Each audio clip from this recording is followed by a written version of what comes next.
Powered by the Inside the Birds podcast. Now, live from inside the Matt Black Kia Studios. This is Football at 4. Football at 4 is powered by the Inside the Birds podcast. It's brought to you by Prop Swap, America's sports betting marketplace. Sell your sports bet, take your profit, find out how. Go to PropSwap.com, download the Prop Swap app today. Geoff Mosher from the Inside the Birds podcast is here. We got a lot to discuss. Quarterbacks are on the move, including one Carson Wentz. He was traded earlier today from Indianapolis to Washington. He is the new Commanders' commander, and Geoff Mosher joins me now as we discuss that and more in a wild 48 hours in the NFL. Moshe, what's going on? What's up, Mike? Anything cool happen? I must have missed the news. What's up? I didn't know the league year was open yet. I didn't think teams could do anything. I thought it was going to be boring for a couple of days, but no, we got big news, obviously, and obviously the Wentz stuff. That one was right before we went on the air today. Kind of threw my show upside down. You know, I had a lot of other things I was talking about, tiddlywinks and some other cool things, but Sure. Wentz to the Commanders. What's the message there? I mean, what does this say about Carson Wentz and where he is? Well, I think it says more that Washington was very desperate. I mean, Carson's obviously not had a very good last 2 years and a very bad ending with what happened there in Indianapolis. And they still gave up multiple picks, although I did see that they got the second round. They did get a second-round pick back, so it doesn't make it as much of a fleecing as I initially thought. But Carson wore out his welcome in Indianapolis. I mean, I think we all know why. We saw it. We heard what Chris Ballard said. We heard what the owner said. Accountability there is big, and they did what they could to get rid of Carson Wentz. 27 touchdowns, 7 interceptions, 94 quarterback rating. If I was to say, hey, is this guy any good, would you say, yeah, those numbers are pretty good? So is he no longer a good player, even with those numbers, even though the numbers suggest he is? Yeah, I think, obviously people in the NFL don't just look at the numbers, right? They look at the tape, and then those who pay attention know that there were stretches where Carson played really, really well last year, even before it kind of plummeted at the end. He had a really good game against, I believe, the Arizona Cardinals, and one beat them at the time when Arizona was all right. And didn't they beat the Patriots? I thought they beat the Patriots, but they were playing well, and then he kind of hit the skids and got the COVID, and there was the issue with him being on the list and not at practice, even though he wound up playing. So I would say I think the league in Washington knows that it's getting a quarterback who on his best day gives you a pretty good chance to win, but that there are too many times, and especially later in the year, there are times where you're going to need him to have his best day, and you don't know that you're going to get that. Mm-hmm. Do you think this is more performance or personality? Both. I mean, because I think, I think if they had won 12 games and made it two rounds into the postseason, then obviously they would have been pretty happy with Carson Wentz, despite the whether it's the not being vaccinated or the weird kind of clubhouse leader that he is. They would have been happy with that. But because of the lack of accountability he showed, and you heard that from day one with should a quarterback. Can he be a leader when he's not, always around everybody, or if he's got the mask on all the time? I mean, there are so many different kind of theories posited there. But I would say that he angered ownership. Yeah. And when ownership gets, I'd love to know what Chris Ballard really wanted to do. Ballard's an honest guy, and he clearly was disappointed in Carson Wentz, but he made a comment that he wanted to see how Carson responded from some of the criticism that he felt was fair, but they really didn't give him a chance to respond to that criticism as they traded him a week later. Yeah, Carson Wentz traded to Washington. Washington, Tyler Heineke last year. Is Carson Wentz an upgrade? Like I said, I think on his best day, he's a better quarterback than Tyler Heineke. There's no question about that. But Carson Wentz on his worst day may not even be as good as Tyler Heineke on his best day, if that's fair and if you guys can understand what I'm saying there. My point is that Tyler Heineke and Carson Wentz is proven right now to be a low-end starter who's headed toward being a backup. If I were Washington, I still, whatever picks I have, I'm still trying to look for my future quarterback, and I'm viewing Carson Wentz as a bridge. $28 million is a lot of money to take on to be the bridge guy there. My God, they decided to do that. And I guess you kind of hinted at it, but, Washington was in on Wilson, obviously. He said no there. And I guess they must have said, we got no other door to open. We have to do this. Well, you would love to be a fly on the wall, right? I mean, obviously, they probably talked about every single quarterback situation, and I'm sure the name Deshaun Watson came up. And I'm sure everybody within the Washington headquarters looked at themselves and said, we can't be the franchise that does that, right? I mean, we, of all people, cannot be the franchise. I said that earlier. Even if everything is settled and everything turns out to be where, it's not what it's perceived or alleged to be, it don't even matter. I mean, you're Washington. You cannot make that move. Carson Wentz, the trade. Let's get your take on what Indianapolis got. A second and 2/3. A second, one of the thirds can become a second based on playing time. So what does that kind of say? Well, again, I thought that they got a pretty decent. I mean, I know they traded a first and a third for him, but I thought, given the state of where he's at, I don't know who Washington was bidding against. So, exactly.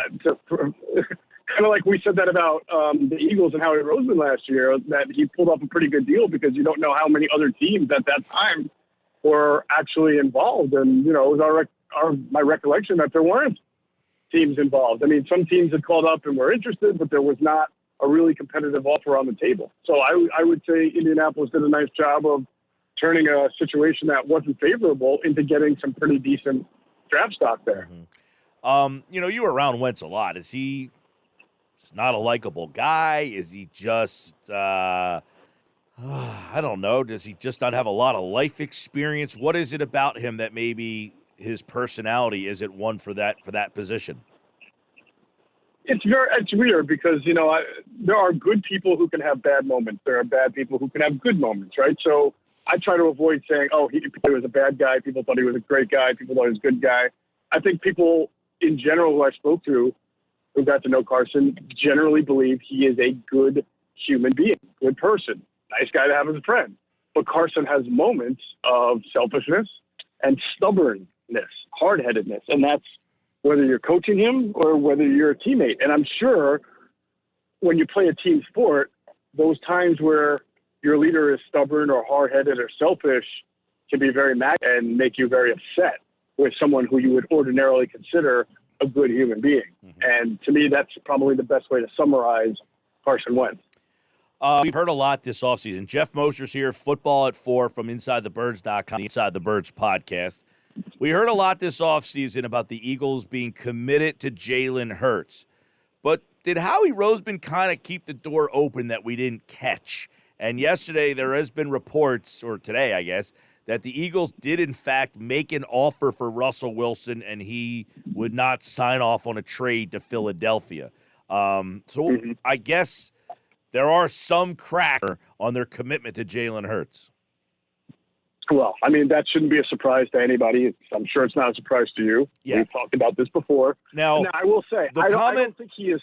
The comment that I read in the transcript that stands out to me is he says, there's no doubt about it. I think when you talk about all the things we talked about at the end of the season, nothing has changed. I think what really has changed for us is the opportunity to add. And assumed add around Carson, around Jalen. But maybe he meant from the time we said that at the end of the year to where we are now, there's more people available than were then. Maybe? I don't know. Maybe, but I don't even know if that was intentional. I mean, it could have been, but I doubt it because I don't know that he wanted a forecast in any tea leaf kind of reading way that he wasn't going to get Russ Wilson. Uh-huh. I just think I think we talked about this. People just say whatever gets them through the day. I mean, same thing with Pete Carroll. Well, I guess Pete Carroll sort of left that wiggle room, right? It's not my intention to trade Russell Wilson, so now you can go back and see the wiggle room. I don't think the Eagles have spoken with a whole lot of wiggle room, but I also don't think they care if they turn out to be liars or duplicitous. And if they wind up getting a quarterback who's great, then they're just going to be like, hey, we thought we didn't know we were going to be able to get him. We got him, and so now we're committed to the next great quarterback, and no one's going to really talk about it tomorrow. Right.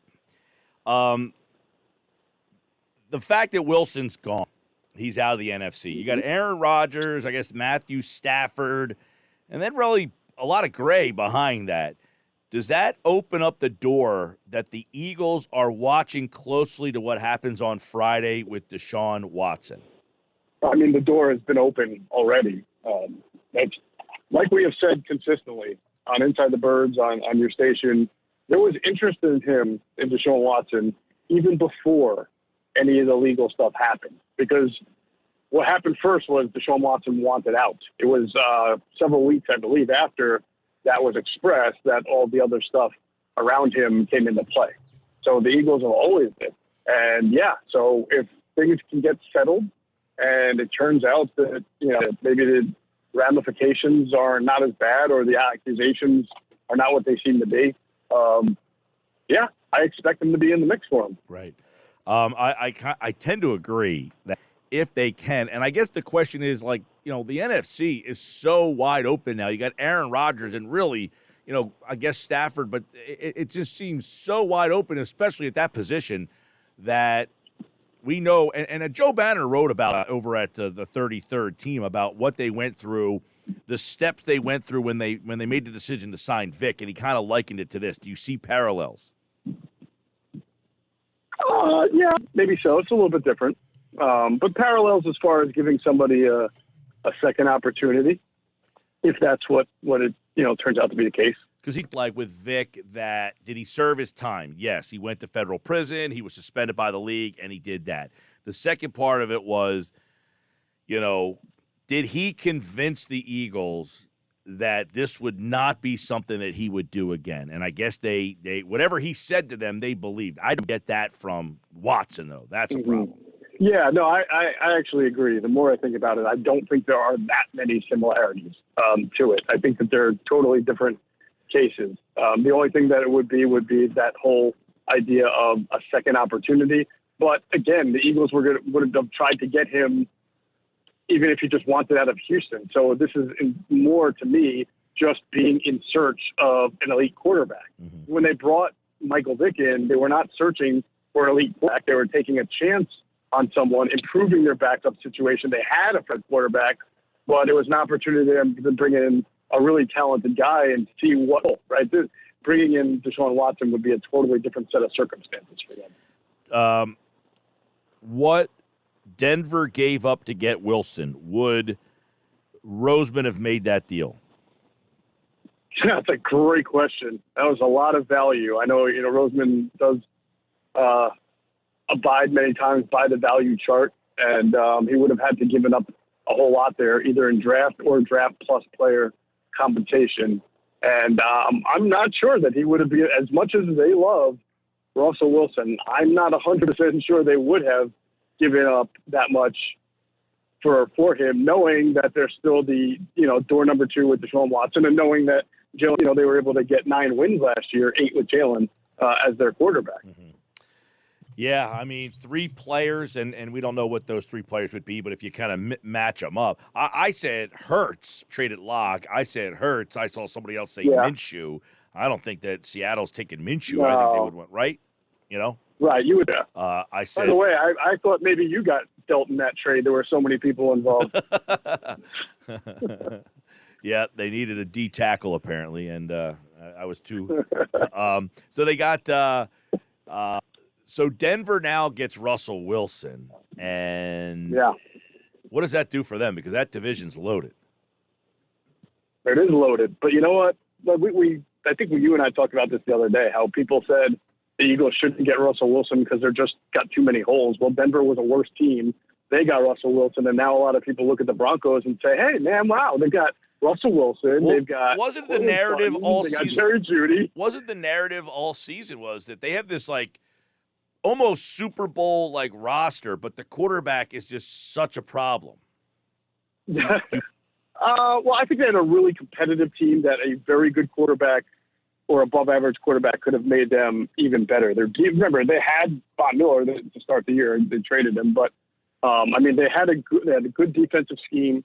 They have a good offensive line. It's above average offensive line, and I love their running back. In fact, he's a keeper for me in fantasy now. Now that they got Russell Wilson, to have Javonte Williams, I think is going to really take off next year. And their receivers are really good. Cortland Sutton, Jerry Jeudy, and Patrick, who they gave extensions to. I mean, that's you look at other teams and you wonder, hey, can you match firepower with Denver? Denver's got a really good opportunity to score some points, which you're going to have to do when you're playing the Chiefs, the Chargers, and we'll see how Josh McDaniels impacts the Raiders. Moshe, over at Inside the Birds, you wrote about it's not your father's defense and the evaluation or the valuation, if you will, of the linebacker position. Now, do you think that they might turn the leaf, turn over a new leaf, and consider a linebacker in the first round? Well, we talk about linebacker differently now, not just with the Eagles, but in the NFL. We don't use words like outside or inside or strong side, weak side as much as we use on the ball, off the ball, right? So the Eagles have not drafted an off the ball linebacker since '79 and in the first round, and I think that that's going to continue. But as far as what they're looking for in free agency in the draft from an on the ball standpoint, a guy who comes up and plays on the line of scrimmage, that's really kind of a pass rusher role, which is just redefined as the defensive end for the Eagles. So I certainly think in either the draft or free agency, they could be in the market. I expect them to be in the market in that regard. Two linebackers have just hit the market. Bobby Wagner yesterday, Jordan Hicks earlier today. In fact, that happened about 20 minutes ago. Either of those entice you?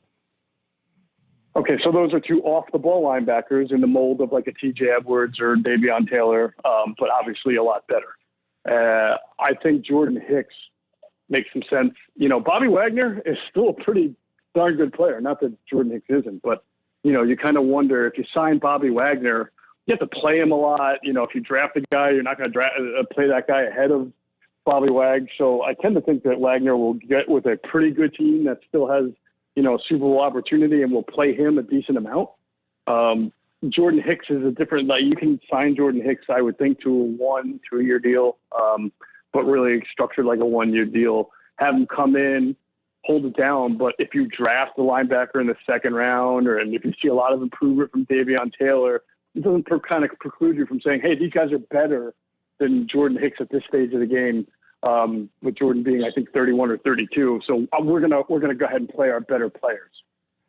Kind of like they did last year with Eric Wilson, right? They signed him. He was a veteran. They thought he was going to hold down the linebacker spot. He didn't play well. They wanted to get Taylor and Edwards in there, so they did, and they cut him with no big deal. By the way, so people were asking, what do you think happened in Indianapolis? And I said earlier that I wanted to start to see some of the reporting coming out. Well, it's already starting. Oh, boy. Well, it said the decision wasn't just about the Jacksonville game or the way it all ended. There was, quote, a lot more to it, according to several recent conversations with sources in the building. So, you asked about the way he reacted to some of the stuff from Ballard. It might have been very deflecting, maybe. I don't know. Yeah, it could have been. Like I said, the moments of selfishness or stubbornness have come back to haunt him in the past, and they continue to be doing so. Yeah, apparently Irsay didn't feel Wentz was the guy to handle the pressure on and off the field, which is what I've been kind of saying. Is I don't think this was, hey, we think you stink. I think this is, we don't think that you're a leader. We just don't think that you are the guy to be a face of a franchise. It's just not something that you're built to do. 2017, who just completely ripped up the entire league. But I think it probably illustrates the point that he's the type. I don't want to use the word front runner athlete, but sort of when everything's going great, it is great, and when it starts to adversity settles in, how well do you handle it? And clearly not well on his point. And it seemed like Arizona was trying to make that same kind of point about Kyler Murray. Quarterbacks are a different breed, man. And according to the Athletic article, the Commanders originally offered a 4th and a 6th. Turned into a 2 and a couple of 3s, so they got the bad. Well, that's interesting. They were on the wrong end of that negotiation. Well, I guess the leverage that the Colts would have had in these conversations is, you know what? Yeah, well, he's up for he's available, but we're not dead set on moving him. We can still draft the quarterback as a bridge too. Yeah. So we're not going to give him to you for nothing. Where's Washington in the NFC East for you now? Oh boy, that's a great question, Mike. I mean, we have got free agency in the draft left. I thought going into last year, they were going to be very competitive. Yeah, no, I know. I thought going into last year they'd be very competitive. I think I predicted them to win the division because I love their defense, and I thought Fitzpatrick was going to bring a little bit of a spark to their offense. But I don't think they're any worse. And what did they win? 7 games last year? I think. Yeah, Washington last year. Yeah, I mean, I still think they're in. Yeah. I think that they're still in that range, but 7-10. Probably have the ability to win 8 or 9 if things go their way. That's one expensive win. To go from 7 to 8, 8 or 9. Okay, that's 2 expensive wins there. My God, you paid $14 million a win if you get 2. Well, let's be fair. You said right now, and I said the draft and free. They can easily get that up to 2 or 3, whatever moves they make in the next few days. Yeah, they're weak. I think Washington is just showing absolute desperation that they have no answer on how to get. And they obviously, I think this says they don't like the quarterback in the draft either. Yeah, I would say I don't know that they like a quarterback to come in and make an immediate impact right away. It would not surprise me at all if they still used a high pick on a quarterback and, again, to try to groom for a year. They're scarred from Dwayne Haskins. Mike. Yeah, it might not be a year. It might be, this guy just needs 6 to 8 games, and then we'll see how Carson does. And if we're 3-5, we go ahead to Kenny Pickett or Malik Willis or whatever. He's Geoff Mosher, InsideTheBirds.com, the Inside the Birds podcast. Check that out. Yesterday we had Trey Thomas on. Good conversation. Check out Trey's stuff on the Inside the Birds platform on their YouTube channel. The Intel Show with Greg Cosell is up and out. You can check that out as well. And tomorrow, Andrew DeCecco. Friday, Adam Kaplan. We'll see what news. We'll start to preview what free agents could be on the move because, that starts on Monday too. Geoff Mosher, appreciate it, man. All right. Take care, Mike. All right. That's Geoff Mosher from InsideTheBirds.com and the Inside the Birds podcast here on Football at 4.